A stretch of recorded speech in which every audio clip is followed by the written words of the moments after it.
Hi friends, welcome to my channel super trader Lakshya. बात करते हैं कि कल क्या हो सकता है मार्केट में, किस तरीके से आप प्लान कर सकते हैं, क्या पॉसिबिलिटी है। तो सबसे पहले अगर आप चैनल पे नए हैं, चैनल को सब्सक्राइब कर लीजिए। अगर बेल आइकन नहीं दबाया, दबा दीजिए ताकि आप कोई भी वीडियो में डालता हूं उसका तुरंत इंटीमेशन मिले। मैं यूट्यूब लाइव्स मैंने फिर से स्टार्ट कर दिए हैं, तो यूट्यूब लाइव आपका जब भी मैं करता हूं तो शॉर्ट नोटिस में किया तो भी आप ज्वाइन कर सकते हैं। वहां पे आपके सवाल जवाब, डिस्कशन, चार्ट रीडिंग, ये सब चीजों के बारे में हम बात करते हैं। अब यहाँ पे चलते हैं, बात कर लेते हैं पहले सबसे कि आज जो मार्केट था उसको हम किस तरीके से पढ़ें। तो अगर मार्केट आज देखेंगे तो रिलायंस में छोटा बाउंस था, इन्फोसिस कंटिन्यूएशन ट्रेंड है, एचडीएफसी थोड़ा रिबाउंड था, एशियन पेंट्स भी कंटिन्यूएशन में ही चल रहा है, गिरा नहीं है ज्यादा, और एलएनटी में आप देख सकते हैं थोड़ा सा कंटिन्यूएशन था। तो काफी सारे स्टॉक थे जो कंटिन्यू पिछले 2-3 दिन से कर रहे थे, वही आज के गेनर्स हैं। लेकिन कुछ स्टॉक्स ने अभी भी परफॉर्म करना शुरुआत नहीं की है। एक मेटल है, उसके अलावा ICICI bank, IndusInd bank, banking में अभी भी कुछ तो गड़बड़ है, कुछ प्रॉब्लम है। और आरबीएल बैंक का इशू भी, इतने क्लैरिफिकेशन, जब सब कुछ ठीक है तो इतने जवाब सवाल और इतने सारे अफवाह उड़ाने के लिए लग तो रहा है किसी को तो पता है कि कुछ गड़बड़ है या नहीं है, जो भी है, लेकिन इकट्ठा सब फेक न्यूज, गलत न्यूज सब उड़ा दिए इन लोगों ने एक साथ की। झुनझुनवाला खरीद रहे हैं, आर के दवानी खेल खरीद रहे हैं, तो ये सब चीजें उड़ाने वाला इतना नर्वस क्यों है? इतना नर्वस इसलिए क्योंकि उसे लग रहा है कि कुछ दिक्कत है। तो फिलहाल के लिए मैं इसको ग्रीन सिग्नल नहीं दूंगा आरबीएल बैंक को, मैं स्टे अवे की आपको सलाह दूंगा। दोबारा से लो लेवल टेस्ट हो सकते हैं देर सवेर, खरीदने वाले खरीद सकते हैं, लेकिन मेरे हिसाब से अभी भी, कहते हैं ना फॉलिंग नाइफ, उसको थोड़ा समय दीजिए, अपने आप दूध का दूध पानी का पानी हो जाएगा। और ये जो बाउंस हुआ है, क्लैरिफिकेशन आए हैं, दोबारा से कुछ ना कुछ गड़बड़ हुई तो आप लपेटे जाएंगे, 100 रुपए तक भी गिर सकता है। इसलिए इससे थोड़ा सा दूर रहिए, देखिए चीजें किस तरीके से डेवलप होती हैं। सबसे बड़ी चीज है फाइनेंशियल रिजल्ट कैसे आते हैं, उस पर आपको ध्यान देना है। अगर वो अच्छे आते हैं तभी आप इसको लें, तब तक बिल्कुल भी टच करने की कोशिश ना करें। और जो लोग घुसे हुए हैं फिलहाल के लिए साइड हो जाए। अब मैं यहाँ पे बात करूंगा कि ग्लोबली क्या चल रहा है। तो फिलहाल ग्लोबल अगर आप देखेंगे तो जर्मनी में कुछ दवा दारू खरीदी जा रही है, दिल्ली में कर्फ्यू लग गया है। तो दिल्ली की जो न्यूज है ये थोड़ी सी सीरियस है। दिल्ली में एक दिन में 50% केसेस ऊपर की तरफ गए हैं, बढ़े हैं। तो ये दिखाता है कि यार बहुत तेजी से केसेस बढ़ रहे हैं। This can not be delta, delta की ग्रोथ हमको पता है 6 महीने से चल रहा है, लेकिन ये ओमिक्रॉन अगर है तो कितने सारे केसेस हैं, हो सकता है हम टेस्ट नहीं कर पा रहे हो। तो ये सभी सवाल हैं जिनके जवाब नहीं मिल रहे हैं। दूसरी चीज है कि सीवियरिटी कम है, कितनी कम है, क्या बिल्कुल भी हॉस्पिटलाइजेशन नहीं होगा? तो ये बहुत सारी चीजें हैं जिसके सवाल के जवाब नहीं दिए जा रहे हैं। बस ये कहा जा रहा है डेल्टा से बेटर है, डेल्टा से बेटर है। अरे डेल्टा से बेटर है, लेकिन क्या इसमें कोई भी कैजुअलिटी नहीं होगी? बोल दो भैया, माँ कसम खा के हम मान जाएंगे, हमको भी सुकून से जीना है, कोई नहीं बोलेगा आपको। सो फार व्हाट वी नो, ये हमेशा स्टार लगा के बोल दिया जाएगा। इवन फाउची भी बहुत बड़ा खिलाड़ी है यूएस का, बहुत बड़ा खिलाड़ी, बहुत बड़ा बुल है, उसी ने पूरे वहां पे खेल खेल रखे हैं। तो थोड़ी सी संभल के रहिए। और मार्केट में एक आर्टिकल आया था कि how the way we are reacting so far, बहुत जल्दी हम प्री मेच्योर डिसीजन लेके मार्केट रिएक्ट कर रहे हैं, जबकि ओमिक्रॉन के बारे में अभी भी कुछ भी क्लियर नहीं है। तो ये सबसे पहला पॉइंट है जो मुझे लग रहा है, इसलिए मैं कहता हूं अगले 15 दिन बहुत इंपॉर्टेंट है वर्ल्ड मार्केट्स के लिए। दूसरी चीज है कि ग्लोबल मार्केट कैसा बिहेव कर रहे हैं। तो यूएस फ्यूचर काफी स्ट्रांग था, नैस्डैक 100 पॉइंट था, एसएनपी ऑलमोस्ट 20 पॉइंट था, और डाउ जोन्स फ्यूचर भी 100 पॉइंट था। तो ये सारे काफी ऊपर थे, ये गिव अप कर रहे हैं राइट नाउ, तो इस पे आपको नजर रखना है।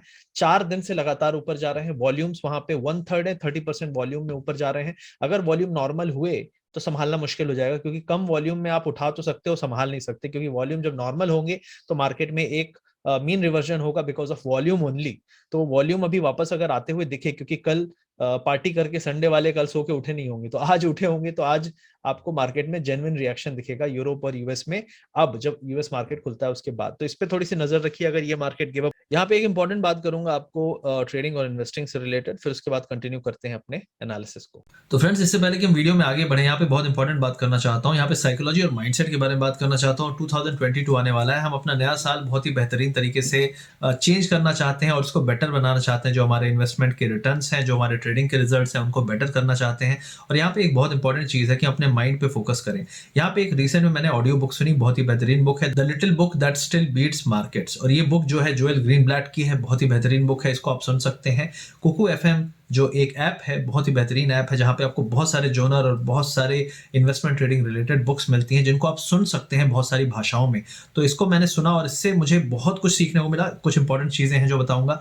रिसेंटली में मार्केट 18,600 गया था, 18,600 निफ्टी गया था, वहाँ से बहुत ही सीधी चढ़ाई और वहाँ से बहुत सडन फॉल आया था। तो ये जो मैडनेस थी, इसके बारे में उसमें बताया गया है। यहाँ पे एक बहुत मैजिक फार्मूला है जिसके बारे में बताया गया है, यहाँ पे पी के बारे में बताया गया है, आरओए के बारे में बताया गया है। तो बहुत सारी चीजें हैं जो आपको सीखने को मिलेंगी। इस हिसाब से ये बहुत ही अच्छी बुक है जिसको मैं रिकमेंड करना चाहूंगा। जरूर इसको सुनिए। जिनको पढ़ने में आलस आता है उनके लिए बेहतरीन ऑप्शन है कुकू एफएम में जो भी ये ऑडियो बुक्स हैं, इसको आप सुन सकते हो। और ये जो बुक है राइट नाउ, अगर आप सब्सक्रिप्शन के लिए जाते हैं तो एनुअल सब्सक्रिप्शन मैंने इनसे लिया है 50% डिस्काउंट में। तो यहाँ पे जो NY50 कोड अगर आप लगाते हो तो आपको 50% डिस्काउंट मिलेगा। जितने भी लोग इस लिंक को क्लिक करके NY50 कोड लगाएंगे, 50% डिस्काउंट मैंने इनसे लिया है और आप सभी को वो 50% डिस्काउंट मिलेगा। तो 200 रुपए में साल भर के लिए कितनी भी बुक्स सुन सकते हैं आप। और ये बेहतरीन चीज है कि यहाँ पे नई नई बुक्स आती जा रही हैं, तो सुनते जाइए, अपने आप को इंप्रूव करते जाइए। आई होप ये चेंज आपके रिजल्ट को बदलेगा, आपके माइंडसेट को बदलेगा और आप बेटर परफॉर्म कर पाएंगे।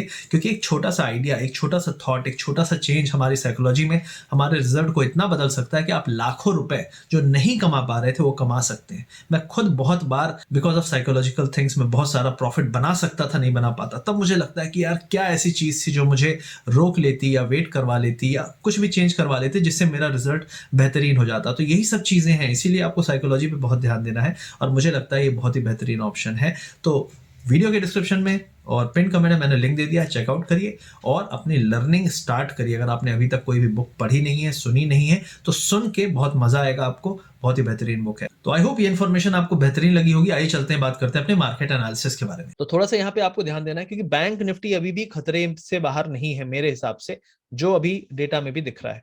अब हम थोड़ा सा बात कर लेते हैं ऑप्शन चेन के बारे में। आज मुझे शेयर करना था इसके बारे में। तो सबसे पहले इसमें क्या है कि 35,000 पे आप देख सकते हैं अच्छी कांटे की टक्कर चल रही है, फाइटिंग चल रही है। लेकिन 35,000 के ऊपर अगर आप जाएंगे तो यहाँ पे आपको 200 300 पे काफी ज्यादा ओआई खड़ा हुआ है। तो मुझे ऐसा लगता है कि बैंक निफ्टी में डिसीजन है कि भैया ऊपर नहीं जाने देना है। और सपोर्ट में आप अगर देखें तो अगर 35,000 के नीचे डिसाइसिवली जाता है तो आपको 34,500 पे ही रेजिस्टेंस सॉरी सपोर्ट मिलता है। तो ये दिखाता है कि बीच में कुछ ज्यादा फाइटिंग नहीं है। अगर ये टूटता है डिसाइसिवली तो मार्केट बहुत तेजी से नीचे की तरफ जा सकता है। ये पहली चीज है। अब दूसरी है कि अगर हम निफ्टी की बात करते हैं तो निफ्टी में थोड़ा डेटा फिर भी पॉजिटिव कह सकते हैं हम, विथ ए सपोर्ट ऑफ 17,000। लेकिन 17,000 सपोर्ट बहुत नीचे है, 250 पॉइंट है करंट लेवल से। तो क्या हम यहां से 250 पॉइंट नीचे हमारा स्टॉप लॉस होना चाहिए? नहीं, ऑब्वियसली, राइट। तो स्ट्रॉन्ग सपोर्ट जो बन रहा है वो आपका बन रहा है 17,000 पे। कोई भी बड़ा फॉल, गैप डाउन कुछ भी होता है तो 17,000 पे आपको सपोर्ट बनेगा। और इमीडिएट सपोर्ट अगर आप देखें तो यहाँ पे तो 49,000 50,000 इसको मैं नहीं मानूंगा कि बहुत स्ट्रॉन्ग है राइट नाउ। बिल्डअप 17,200 पे 17,100 आप मान सकते हो, 100 150 या 17,050 इस रेंज में एक बार जा सकता है।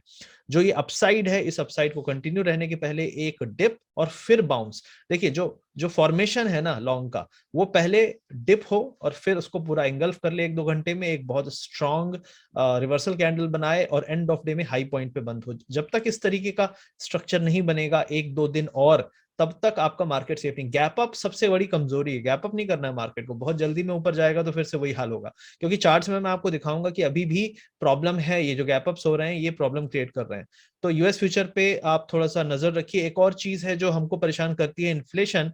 आपका जो ब्रेंट ऑयल है वो 79 के आसपास चल रहा है, $79। $70 आया था तो हमने नाच गाना डांस डिस्को चालू हो गया था। लेकिन 79 80 के पास दिक्कत है क्योंकि इन्फ्लेशन हमारा बहुत, हम इंपोर्ट करते हैं काफी क्रूड। तो इंपोर्ट में जो बिल है बढ़ता है तो गवर्नमेंट को भी लॉस होता है, कंज्यूमर को भी पास ऑन करते हैं तो लॉस होता है। मैं अपने यहाँ की बात बता दूं कि लास्ट 25 दिन से फ्यूल के जो प्राइस हैं सेम टू सेम है। जबकि क्रूड ऑयल एक बार 79 से 70 होके आ गया, लेकिन क्रूड ऑयल प्राइस में कोई भी चेंजेस नहीं हुए। तो कोई बोलता है कि यहाँ पे मैकेनिज्म है, कैलकुलेशन है, सब फर्जीवाड़ा है, कुछ नहीं काम करता। अगर करता होता तो 1 पैसे का तो फ्लक्चुएशन होता। बिल्कुल उसी की उसी तरह फ्रोजन है पिछले 1 महीने से तेल के दाम। यहाँ पे जब बड़ा कट हुआ था उसके बाद से कुछ भी मूवमेंट पेट्रोल में नहीं हुआ है। तो ये दिखाता है कि यार गवर्नमेंट भी नियम कानून कभी कभी साइड कर दिया करती है। तो ये आपको समझने की जरूरत है यहाँ पे। अब हम बात कर लेते हैं थोड़ा सा बैंक निफ्टी के बारे में। तो आइए चलते हैं, बात करते हैं अपने एनालिसिस में बैंक निफ्टी के बारे में। तो बैंक निफ्टी में राइट नाउ अगर आप आवरली कैंडल को छोड़ दें और डेली में लगाएंगे, वीकली में लगाएंगे, देखिए कल की बात हम कर रहे हैं तो हमें थोड़ा सा डेली देख के फिर आवरली में आना पड़ेगा कि कल क्या मोमेंटम हो सकता है। मेरे हिसाब से अगर आप देखें फिलहाल जो ट्रेंड चल रहा था, तो हम जब जब गिरे हैं तो हम रिसेंट के जो रेजिस्टेंस है वहां पे सपोर्ट लिए हैं। ये वाला जो था, जब ऊपर जा रहे थे तो यहाँ पे हमने रेजिस्टेंस मिला था, हमने यहाँ पे सपोर्ट लिया। फिर इसी तरह लौटते समय जब नीचे जा रहे हैं तो नीचे जाने में हमने यहाँ पे सपोर्ट लिया था, यहीं पे हमने रेजिस्टेंस लिया था। 19-20 थोड़ा चलता है, हो सकता है मोमेंटम ज्यादा हो गया हो तो इस तरीके से थोड़ा बहुत क्रॉस करेगा, लेकिन ऑलमोस्ट हम कह सकते हैं कि इस एरिया में रेजिस्टेंस मिला, वापस हम गिरे और राइट नाउ जहां पे सपोर्ट लिया था वहां पे हमने रेजिस्टेंस लिया है और उसके बाद फिर से हमें यहाँ क्रॉस करने में तकलीफ हो रही है। तो बैंक निफ्टी फिलहाल ऐसा कुछ साइन नहीं दे रहा कि बहुत ज्यादा स्ट्रेंथ है, हो सकता है अगले 2 से 3 दिन बहुत ज्यादा मोमेंटम ना मिले। आरएसआई भी फ्लैटिश है, तो ये तो डेली की बात होगी, लेकिन जब हम आवरली में आ रहे हैं तो आवरली में कुछ अलग ही साइन दिख रहा है। देखिए आवरली में मैं आपको बता देता हूं, पहले हमने यहाँ पे एक हाई बनाया, फिर एक लोअर हाई बनाया। हमने यहाँ पे एक हाई बनाया, यहाँ पे हमने लोअर हाई बनाया। दोनों बार हमने जो कैंडल के स्ट्रक्चर थे आप देख सकते हैं, कोशिश हमेशा रहती है कि एक हैंगिंग मैन काइंड ऑफ छोटे छोटे बन रहे हैं यहाँ पे आवरली में, लेकिन फिर भी हाई पे जाने में तकलीफ है इसको। हाई पे जाने के लिए मुझे ऐसा लगता है कि एक डिप और एक बाउंस, ये तरीका होना चाहिए। तो एक यहाँ पे डिप आपको मिल सकता है 34,700 तक का। कल के दिन मैं एक्सपेक्ट कर रहा हूं मॉर्निंग में अगर एक डिप मिलता है 34,700 तक का और उसके बाद फिर हम एक स्ट्रॉन्ग बाउंस देखते हैं, 700 भी हो सकता है, 600 भी हो सकता है, लेकिन आपको इस रेंज में इस एरिया में एक डिप मिले, फिर उसके बाद एक बाउंस मिले और आज के हाई को ब्रेक करे। अगर ये प्राइस पैटर्न बनता है बैंक निफ्टी में, तभी मुझे लगता है कि एक अच्छी रैली आप एक्सपेक्ट कर सकते हो। और बैंक निफ्टी जब तक सपोर्ट नहीं करेगा, निफ्टी इसी एरिया में जहां पे राइट नाउ है वहां पे इसको हर्डल मिलेंगे।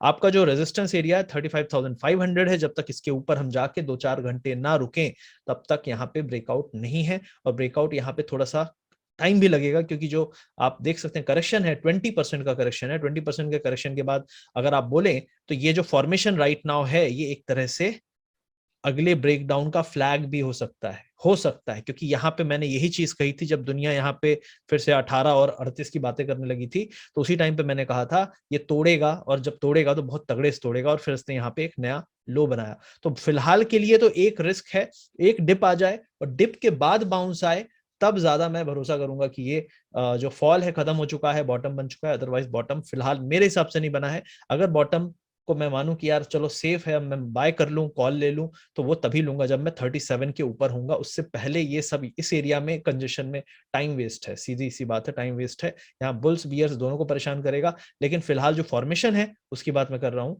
तो यहाँ पे जो लोअर हाई बनाया है इसके बाद एक वापस से डाउन साइड का डिप आ सकता है 34,600-700 के एरिया में, और फिर उसके बाद आपको बाउंस मिल जाएगा। अब हम बात कर लेते हैं निफ्टी के बारे में। तो निफ्टी फिलहाल बुलिश है, लेकिन निफ्टी में एक ये सपोर्ट लाइन थी, आपको मैं बता सकता हूँ कि इस इस लाइन को हमने यहाँ पे ब्रेक किया था। ठीक है, वापस से हम नीचे से जाके उसको सपोर्ट को, जो सपोर्ट था रेजिस्टेंस बन गया, उसको टेस्ट कर रहे हैं राइट नाउ। अब इसके बाद एक डिप मिले और हम इस लाइन के, जो ये ट्रेंड लाइन थी इंटरनल, इसको हम अगर टेस्ट करें 17,100 के आसपास, 100-125 पॉइंट का डिप और फिर इंट्राडे में अपसाइड, ये पॉसिबिलिटी स्ट्रेंथ देगी। गैप अप होगा तो आप सीधे 17,393, 100-125 पॉइंट का गैप अप होगा, आप स्ट्रॉन्ग रेजिस्टेंस को हिट कर दोगे और फिर यहाँ पे शामत आ जाएगी। तो प्रॉब्लम क्या है ना, मार्केट गलत काम पहले कर रहा है, जो करना चाहिए वो नहीं कर रहा है, और वो भी आपकी दुआ से आप लोग पीछे करते हो। लेकिन मेरे हिसाब से अगर एक डिप मिले और फिर उसके बाद बाउंस हो, that is a better scenario. 17,100 पे सपोर्ट है और 17,380 पे रेजिस्टेंस है कल के लिए, तो ये पॉसिबिलिटी मुझे दिख रही है निफ्टी में। राइट नाउ हम रेजिस्टेंस पे बंद हुए हैं, यहाँ से एक डिप कल आ सकता है, क्योंकि यूएस फ्यूचर अगर यहाँ से गिव अप कर देता है, तो क्योंकि ये 4 दिन से लगातार ऊपर जा रहा है, उसके बाद भी हम ऐसी थकी हुई रैली दे रहे हैं, तो अगर ये वापस में आज गिर गया ना, तो फिर पूरे एशिया कल लाल मिलेगा, और जब एशिया लाल मिलेगा तो हमें भी थोड़ा सा डिप मिल सकता है। अब उसके बाद अगर आप बोलें कि ओवरऑल सिनेरियो क्या है, कौन सा सेक्टर है जो अच्छा कर रहा है, आईटी बहुत जोश में है, बहुत खुश है। लेकिन मैं आपको बता दूं कि जब भी इस टाइप का ब्रेकआउट हुआ एक बार रिटेस्ट हो सकता है। तो 50 EMA यहाँ पे है, 50 मूविंग एवरेज 37,200, तो 37,000 के आसपास आ सकता है एक बार, और फिर बाउंस हो, तो ये एक पॉसिबिलिटी बन सकती है। लेकिन जो ये रैली आई है ये सस्टेनेबल नहीं है। एक बार डिप ऑलमोस्ट इस एरिया, ब्रेकआउट एरिया 36,500 से लेके 37 के आसपास आनी चाहिए, उसके बाद ही हमें यहाँ पे एक रिलायबल बाउंस या कंटिन्यूएशन पैटर्न मिलेगा बुलिश साइड में। उसके अलावा मिड कैप की बात करूं तो मिड कैप ने भी आज अपने एक इंपॉर्टेंट लेवल को टेस्ट किया है, इंटरनल ट्रेंड लाइन है एग्जैक्टली 30,130 पे। अगर इसके ऊपर सर्वाइव करता है और 1-2 दिन आपको आपको लगता है कि यार यहाँ पे स्ट्रेंथ बनी हुई है, तो आपका जो अगला टारगेट है यहाँ पे 700 पॉइंट और ऊपर जा सकता है मिड कैप, मतलब 2% की रैली और आ सकती है। तो ये केस तभी बनेगा जब हम यहाँ से देखिए, जब मार्केट बहुत तेजी से गिर रहा हो तो उसके बाद सबसे पहली चीज है उसे थमना है। हमारा मार्केट भागने लगता है, और जब भागने लगता है तो फिर पिटाई हो जाती है। जैसे यहाँ पे आप देख सकते हैं, गिरा और भागने लगा, फिर पिटाई हुई। तो ये जितनी तेजी से भागेगा और जितनी जल्दी बेस बनाएगा ना, जितना टाइम लेके, उतना ज्यादा स्ट्रांग बेस होगा। हमेशा याद रखिए, न्यू जितनी भी टाइम लगा के अच्छे से बनती है उतनी स्ट्रांग होती है जो बेस होता है।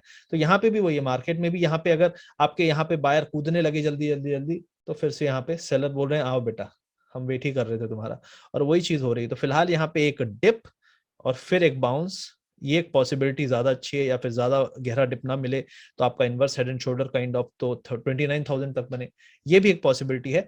लेकिन बेस में टाइम लगना एक अच्छी चीज होती है, बहुत सारे लोगों में पेशेंस नहीं है, मार्केट में भी नहीं है, तो ये गड़बड़ हो जाती है हर बार। उसके अलावा फार्मा ने आज एक अच्छा मूव दिया है मेरे हिसाब से। फार्मा यहाँ पे एक बेस बना रहा है, अच्छा खासा राउंडिंग पैटर्न है। अगर ये कोशिश कंटिन्यूस रही, कोई भी डिप यहाँ पे मिले तो 13,640 फार्मा इंडेक्स का अगर यहाँ पे एक डिप मिले और फिर उसके बाद आपको पॉजिटिव मोमेंटम दिखे, तो आपको नया हाई बनाता हुआ दिखेगा ऑलमोस्ट 14,000 तक।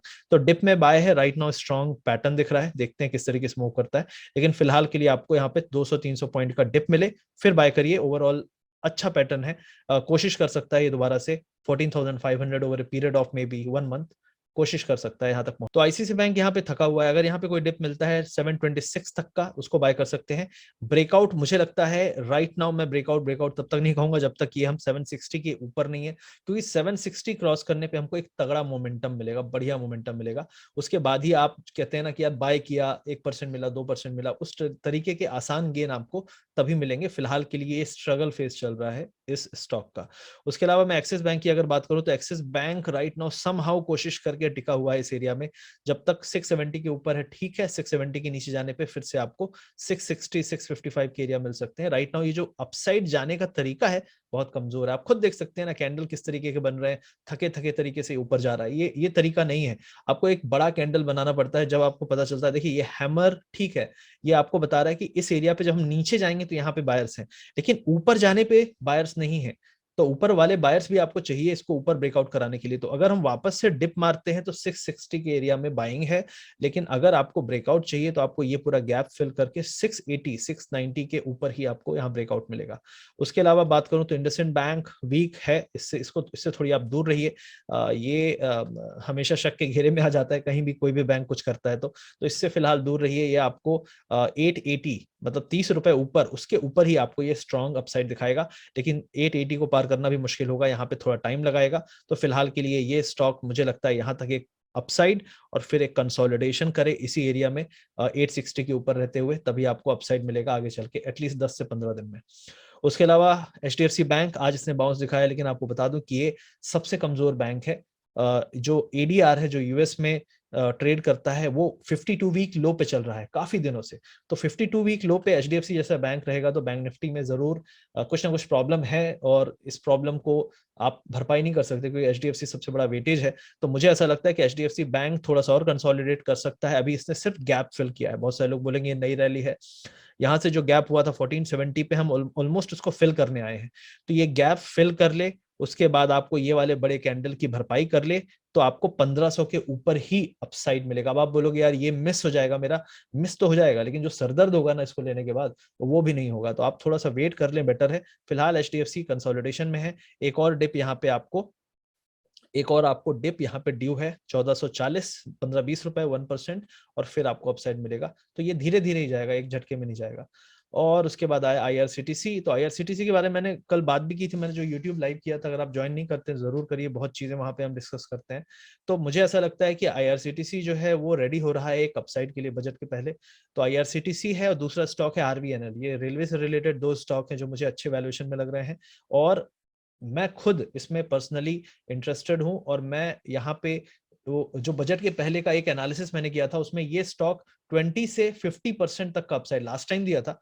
हो सकता है थोड़ा भी दिया तो 20% अगर दे दिया तो बहुत बड़ी बात है, क्योंकि आरवीएनएल ने 80% का मूव दिया था और आईआरसीटीसी ने भी कम से कम 30 का मूव दिया था। तो 30% का मूव अगर ये तैयारी कर रहा है, क्योंकि कंसोलिडेशन काफी लंबा हो चुका है यहाँ पे, तो कंसोलिडेशन के बाद हमने लो को दोबारा से ब्रेक नहीं किया, हायर लो बनाया है।